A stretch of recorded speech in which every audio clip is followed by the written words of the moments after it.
I should have made this a long time ago. I'm really feels really stupid for not doing it earlier. So, Dogstar. So Dogstar.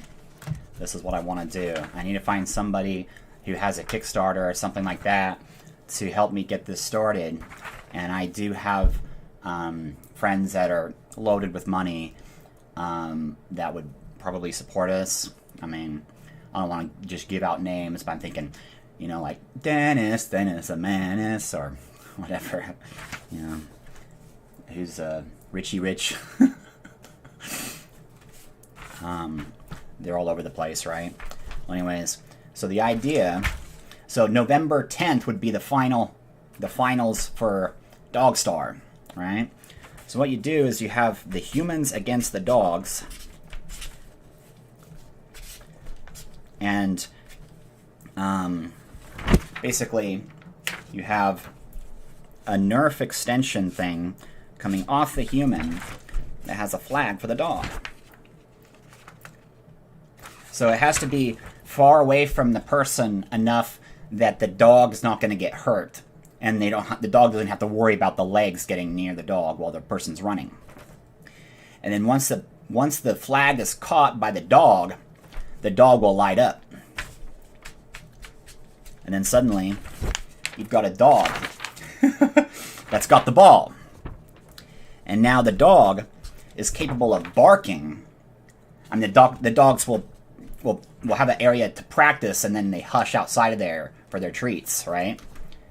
A certain note or way to...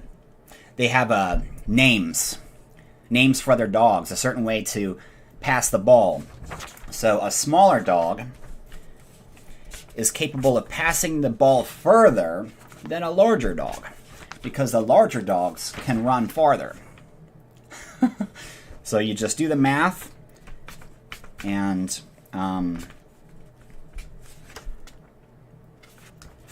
the dog, nobody else can really hear the dog. They'd be, playing the game, busy playing, but the dog has a certain bark that passes to another dog. And, they practice at it, and they're trying to beat the humans, right? They're trying to beat the humans.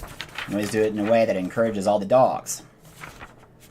And so when the person, and then you try to reach the dog and grab the flag off the dog.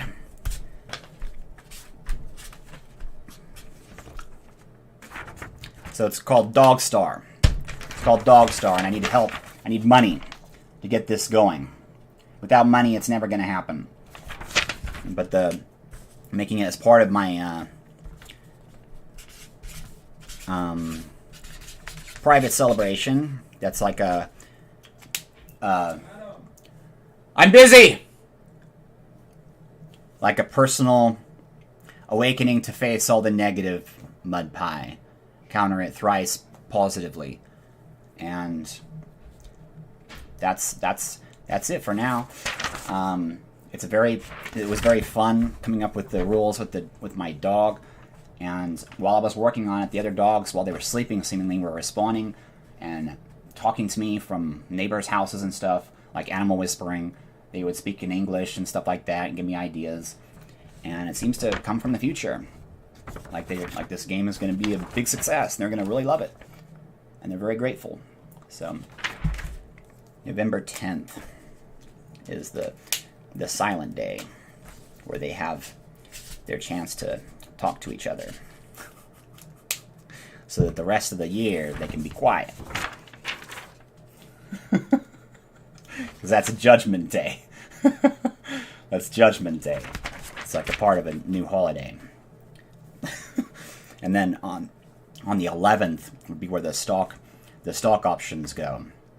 For that's where you put on the clothes of other people, or you put on costumes for animals, and you put yourself in their shoes, put yourself in their fur, and think of how to help all of us. And trying to make this so good in the future that it actually replaces tax day by investments rather than forced tax in the most boring of ways. Because in the future, like in 30 or 100 years from now, It could be like a carnival that you're voting for in each ride and have it really fun. Like tax day is actually fun. If you're an agent doing taxes, you're actually building like a carnival ride, and you're helping people build the work harder. You're not just sitting there crunching numbers. And you are talking about all the reasons they want to invest their money in your idea. And, we need this money here for these roads here. Taxes, pay your taxes. That's possible in the future. It's not possible right now, but in the future that could be a real thing. So it makes sense to start a test run trial thing using stock, right? So it's like a state fair. It's like a state fair for the mind on the 11th.